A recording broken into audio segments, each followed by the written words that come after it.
పార్థాయ ప్రతిబోధితాం భగవతా నారాయణేన స్వయం వ్యాసేన గ్రథితాం పురాణమునినా మధ్యే మహాభారతం అద్వైతామృతవర్షిణీం భగవతీం అష్టాదశాధ్యాయినీం అంబా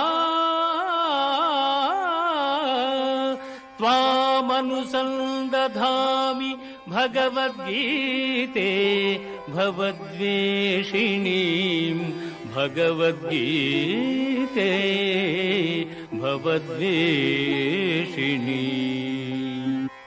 భగవద్గీత మహాభారతము యొక్క సమగ్ర సారాంశము.